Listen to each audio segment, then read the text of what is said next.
আসসালামু আলাইকুম। বেশ অনেক দিন পর আজকে নতুন ভিডিও ছাড়তেছি। আসলে এই ভিডিওগুলো আমার আগে থেকে করা। তো আমি যেদিন ভিডিওগুলো ছাড়বো বা এডিটের কাজ করব, সেই দিনই আর কি দেশে আন্দোলন শুরু হয়ে যায়। যার কারণে নেট তো বন্ধ, আপনারা সকলেই জানেন, সবাই এর সম্মুখীন হয়েছেন। দেশের পরিস্থিতি অনেক ভয়াবহ ছিল।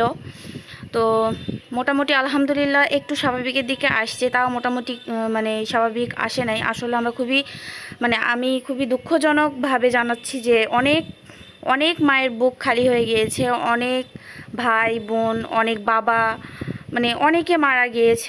এটা শোকাহত ছাড়া আর কি বলবো, আমার ভাষা নেই।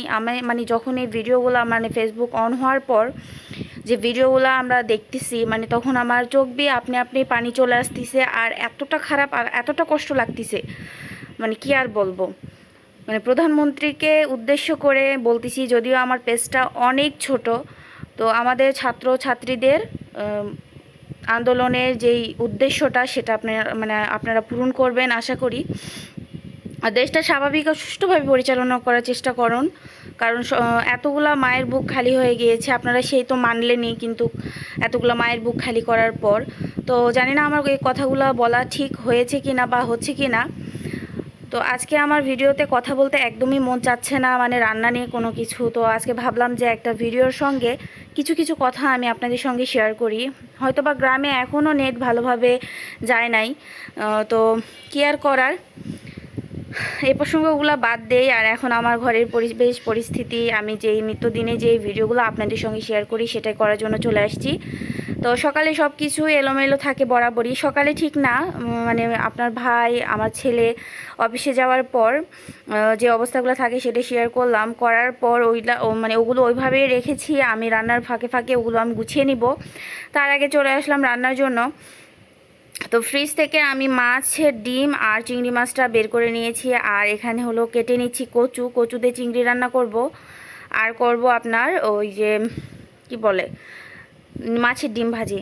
আসলে এত মারামারি, এত রক্তপাত হয়েছে, আমি আগে যুদ্ধ দেখিনি, কিন্তু আমি এই যুদ্ধটা ফোনে দেখতেছি আর কি, নিজের চোখে তো দেখি নাই। তো আর কি করার, আসলে আমাদের উচিত মেধাবীদের ভালো একটা প্রতিষ্ঠানে নিয়ে যাওয়ার। কোঠা দিয়ে সব কিছু হয় না, কোঠা দিয়ে সব কিছু হয় না। অনেক কিছুই আমি শুনেছি, অনেক ভাই বোনেদের কথা শুনেছি, দেখেছি। যদিও আমি অত ভালো কিছু জানি না বা বুঝি না, জানি না কতটুকু আমি ভালোভাবে বলতে পারতেছি কি পারতেছি না। তো যেটা আমার মনে আসছে, যেটা আমি বলতে পারতেছি, সেটা আপনাদের সঙ্গে শেয়ার করতেছি। তো সকলেরই উচিত যে দেশটা সুষ্ঠু সুন্দরভাবে পরিচালনা করার, দেশের মানুষটা যেন সুন্দরভাবে খেয়ে পরে ভালোভাবে বাঁচতে পারে, বেঁচে থাকতে পারে। এটা আর কি। দ্রব্যমূল্যের দাম দেখছেন কতটা বেশি, মানুষ এখন 50,000 টাকা বেতন পেয়েও সংসার চালাতে হিমশিম খেয়ে যাচ্ছে। আর সবাই তো 50,000 টাকারও বেতনে চাকরি করে না, দেখা যাচ্ছে 10,000 8,000 এরকমও চাকরি করে। তারা কিভাবে সংসার চালায়? তো সব কিছু দেখিয়ে আমি মাননীয় প্রধানমন্ত্রীকে আমি অনুরোধ জানাচ্ছি যে দেশটা স্বাভাবিক করার চেষ্টা করুন, দেশের মানুষের কথা চিন্তা করুন। আর দেশের যেই সাধারণ জনগণগুলো আছে, এদের কথা চিন্তা করে এই যে ছাত্র দলগুলা আপনাদের একটা প্রস্তাব নিয়ে গিয়েছে, সেগুলো মেনে নিয়ে সুন্দরভাবে পরিবেশটা সুষ্ঠুভাবে চালনার করুন।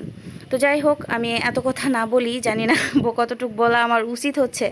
আসলে খারাপ লাগতেছে হিসাবে আমি আজকের এই ভিডিওর মাধ্যমে আমি প্রকাশ করতেছি। এমনও অনেক আপু ভাইয়ারা আছে যে অনেক কথা চাপানো আছে, কিন্তু বলতে পারে না, ভয়ে বলতে পারে না। কারণ কি জানেন, এখন মুখ খুললেই না ধরে নিয়ে যায়, জেলে ভরে দেয়। কিন্তু আমি আওয়ামী লীগ বুঝি না, বিএনপি বুঝি না, আমি সাধারণ জনগণ। আমি সাধারণ জনগণের পক্ষ হয়ে কথা বলতেছি। আমাদের সুষ্ঠুভাবে যেই সরকারই থাক না কেন, সুষ্ঠুভাবে আমরা বাঁচতে চাই, সুন্দরভাবে বাঁচতে চাই, সুন্দরভাবে খেতে পড়তে চাই। একটা বাচ্চা কোনো কিছু আবদার করলে একটা চকলেট 150-200 টাকা দাম, একটা ভালো মানের চকলেট নিতে গেলে 150-200 টাকা দাম। তো যেটাই আপনারা করুন না কেন, অবশ্যই আমাদের কথা চিন্তা ভাবনা করে আপনারা এগিয়ে যান সামনে। ইনশাআল্লাহ যেই সরকারই আসুক না কেন আমাদের কোনো সমস্যা নাই, কিন্তু দেশটাকে সুন্দরভাবে পরিচালনা করুন, এটাই আমাদের আকুতি মিনতি বলা যেতে পারে আর কি। তো আর কি বলবো, কথা বলতে বলতে আমার মোটামুটি রান্নাবাড়ির গোছগাছটা আমি প্রসেসটা করে ফেলতেছি আর কি। আসলে আমি কি আর বলবো, আমার সেই সেনগুলো না চোখের সামনে ভাসলে মানে এতটা কষ্ট লাগতিছে, এতটা খারাপ লাগতিছে, মানে এটা বলে বোঝানো যায় না, মানে যাবে না। যারা দেখতিছে তারা কিভাবে যে আছে, এই যে পুলিশ ভাইরা অনবরত বুকে মানে মাথাতে গুলি করতেছে, মানে কি আর বলবো, বলার ভাষা নেই। তো একটা ভাই মাথায় গুলি লেগেছে, ওই একটা ভাই বলতেছে কি আমি কি মারা যাব, জানি না ওই ভাইটা বেঁচে আছে কিনা, মারা গেছে আমার মনে হয়, কিন্তু আমি আর পরে কোনো খবর পাই নাই। তো ওই কথাটা শোনার পর একটা মানুষ মরার আগে যদি এইভাবে বলে আমি কি মারা যাব, তাহলে শুনতে কতটা কষ্ট লাগে, কতটা খারাপ লাগে, জানি না কতটুক মানে এটার কারো মনে কতটুক নাড়া দিয়েছে, বাট আমার খুবই কষ্ট লেগেছে। এমনও অনেক অনেক মৃত্যু ঘটনা আছে যারা মৃত্যুর আগে অনেক ভাষণ দিয়ে গিয়েছে, অনেক কথা বলে গিয়েছে। আসলে আমাদের স্মরণ হয়ে থাকবে সারাটা জীবন, আমরা যতদিন বেঁচে থাকব। আমাদের মধ্যে আবু সাঈদ, আরও নানানবিধ নাম আমার সঠিক এত মনে নাই, বিশেষ করে আবু সাঈদকে নিয়ে অনেক আলোচনা হয়েছে। উনি অনেক গরিব, মানে অনেক গরিব ঘরের একটা সন্তান। উনি মেধাতে 100-100, মানে কি বলবো, ওনার মেধা এতটা মানে ভালো সব কিছুতেই, মানে উনি বৃত্তি মানে অনেক অনেক ভালো। আসলে সব কিছু আমার মানে মনে নাই, অনেক আগে শুনছি, ভয়েস ওভারের সময় খেয়াল আসতেছে না। তো উনি অনেক মেধাবী একটা ছাত্র, ওনার ঘুষ দিয়ে কোনো চাকরি নেওয়ার কোনো ক্ষমতা তার ফ্যামিলিতে ছিল না, একমাত্র মেধা ছাড়া। তো এখন তো ঘুষ ছাড়া কোনো চাকরি হয় না, যেখানেই যান সেখানে দেখা যাচ্ছে টাকা লাগে। সে 1 টাকা 2 টাকা না, 14 লাখ 15 লাখ 20 লাখ এরকম টাকা দিয়েও মানুষ হলো ঘুষ নিয়ে আর কি চাকরি করে। আমার নিজে দেখা মতে, নিজে জানা মতে, নিজের আত্মীয়স্বজনের মধ্যেও এরকম অনেক মানে আছে যে এত মানে অনেক অনেক টাকা দিয়ে চাকরি নিয়েছে। তো আর কি বলবো, বলার ভাষা নাই। এদিকে কচু তরকারি কিন্তু হাতে মাখিয়ে উঠিয়ে দিয়েছি, আর এদিকে আমি এই যে মাছের ডিম ছিল, মাছের ডিমটা আমি এখন মেখে নিব। তো ঝাল, লবণ, হলুদ এগুলো সবগুলো দিয়ে আমি সুন্দরভাবে মানে বেটে মানে মেখে নিব। তো এ আর কি, বেশ অনেক দিন অফলাইনে ছিলাম, আপনাদের সঙ্গে ভিডিও শেয়ার করতে পারিনি, মানে কোনো কথা শেয়ার করতে পারি নাই। বাসায় আপনাদের ভাই ছিল, দুইজনা শুধু আর কি ছটফটায় মরতেছি যে কি হচ্ছে দেশে, কি হচ্ছে না হচ্ছে কিছু শুনতে পাচ্ছি না, জানতে পারতেছি না। মানে খুবই এক মানে অসহ্যকর যন্ত্রণার মধ্যে ছিলাম আমরা।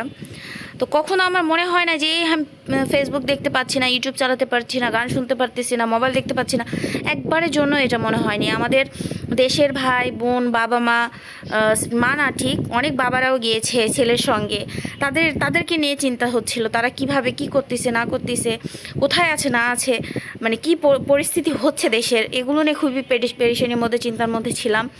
তো অফলাইন মানে অনলাইন হওয়ার পরও, মানে আমাদের নেট স্বাভাবিক আসার পরও আমি 2-3 দিন পর আমার আগেকার একটা ভিডিও ভয়েস ওভার দেওয়া ছিল, সেটা আমি গত পরশু আমি আপলোড দিয়েছি। তো 2 দিন ধরে আমি আবার আপলোড মানে দিতে পারি নাই, নতুন মানে আগেকার ভিডিও ছিল, বাট আমি ভয়েস ওভারই দিতে পারতেছি না, মানে এতটা খারাপ লাগতেছে যে ভয়েস ওভারে কী বলবো। তো এগুলো নিয়েই আর কি টুকটাক কথাবার্তা নিয়ে আমার আজকের এই রান্নার ভিডিওতে আপনাদের সঙ্গে শেয়ার করা। আমার খুবই ছোট্ট একটা পেজ, খুবই অল্প বন্ধুবান্ধব আমার আছে, ভাই বোনেরা আছে, আমাকে যতটুকু ভালোবাসে আলহামদুলিল্লাহ। আমি আরও এগিয়ে যেতে চাই, আরও সামনে এগিয়ে যেতে চাই, যতদিন না আমি একটা মানে ভালো একটা পজিশানে আসতেছি বা আমার টার্গেট আমার খেলাপ হচ্ছে, ততদিন পর্যন্ত আমি আপনাদের সঙ্গে এভাবে বকবক করেই যেতে চাই।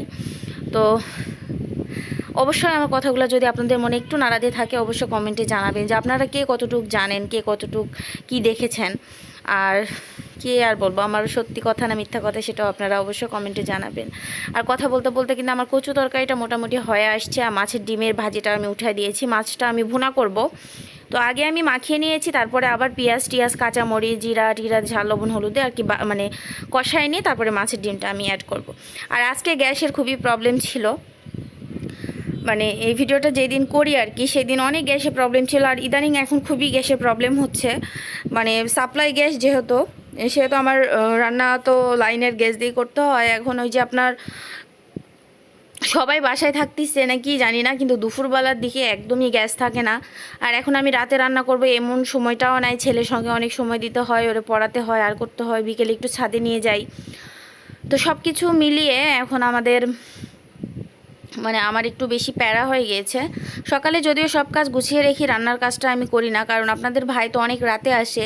তো রাতে আসে ওই খাবারটা মানে অনেক বাসি হয়ে যায়, মানে অনেকক্ষণ যাবত রান্না করে থাকা হয়। সেই সকালে যদি রান্না করি সেই রাত 10টা-11টার দিকে খাবার খাওয়া হয়। তো এই জন্য কষ্ট করে অল্প আছে আমি এখন রান্না করতেছি। মানে রান্না করতে অনেক টাইম লেগে যায়, যদিও আধা ঘন্টা রান্না 1 ঘন্টা লেগে যায়, এরকম টাইম লেগে যায়। তো মাছটা ভুনা মানে সরি মশলাটা ভুনা করে নিয়ে তারপরে মাছের ডিমগুলো দিয়ে অনবরত একটু নাড়াচাড়া দিয়ে নিচ্ছি। ব্যাস এভাবে নাড়াচাড়া করতে করতে আপনারা ঠিক যেই পরিমাণে ভাজাটা খাবেন, মাছের ডিমটা যে পরিমাণে ভাজবেন মানে পছন্দ করেন সে পরিমাণে ভেজে নিলে জাস্ট ওকে। তো আমার রান্নাটা একদম কমপ্লিট হয়ে গিয়েছে। তো ডিমটা আমি বেড়ে নিচ্ছি, আমি সুন্দরভাবে সব কিছু বেড়ে নিয়ে এখন রান্নাঘরের বেহাল অবস্থা জানেনই তো সবাই, যে রান্না করলে রান্নাঘরের পরিবেশটা কেমন থাকে। তো সব কিছু আমি সুন্দরভাবে এখন এগুলো গুছিয়ে নিব, নিয়ে আপনাদের সঙ্গে আবারও শেয়ার করব। তো এই যে এখন গুছিয়ে নিয়েছি, আসলে আমি একা ভিডিও করি যার কারণে সব কিছু আপনাদের সঙ্গে শেয়ার করি না। বাসায় যে পরিমাণে কাজকর্মগুলো থেকে থাকে সেগুলো যদি সব কিছু আপনাদের সঙ্গে ভিডিও করি মানে ভিডিওটা অনেক বড় হয়ে যাবে। রান্নাটা হয়তো বা টোটালি রান্নাটা আমি হয়তো বা আপনাদের সঙ্গে শেয়ার করতে পারবো না, তখন হয়তো বা কেটে কেটে আমাকে শেয়ার করতে হবে। আর এখানে সুন্দরভাবে এগুলো গুছিয়ে গাছিয়ে নিয়ে একদম কমপ্লিট করে নিয়েছি। আমি সাধারণ আমার ছোট্ট আমরা মধ্যবিত্ত ফ্যামিলির একজন মানুষ। তো আমি সুন্দর করে ছোটোখাটো মানে সংসার যেভাবে আর কি গুছিয়ে গাছিয়ে রাখি, অল্প কিছু অ্যামাউন্টের মধ্যে আলহামদুলিল্লাহ আমরা যা আছি সুখী আছি, ভালো আছি। তো এই হলো আমার সুন্দরভাবে গুছিয়ে গাছিয়ে নিয়ে এখন ফাইনাল লুকগুলো আপনাদের সঙ্গে শেয়ার করব। তো আজকের কথাগুলো আর ভিডিওগুলো কেমন লেগেছে অবশ্যই কমেন্টে জানাবেন। আর আমাদের যে শহীদ ভাই বোনেদের জন্য আপনারা সকলে দোয়া করবেন, তারা যেন জান্নাতবাসী হয়। আর আমাদের দেশটা সুষ্ঠু সুন্দরভাবে আমরা সকলে বাঁচতে পারি, এটাই কামনা করি। আর দেখা হচ্ছে নেক্সট ভিডিওতে। ততক্ষণ পর্যন্ত আপনারা সকলে ভালো থাকুন, সুস্থ থাকুন, নিজের যত্ন নিজে রাখুন। আর আল্লাহ হাফেজ, আসসালামু আলাইকুম।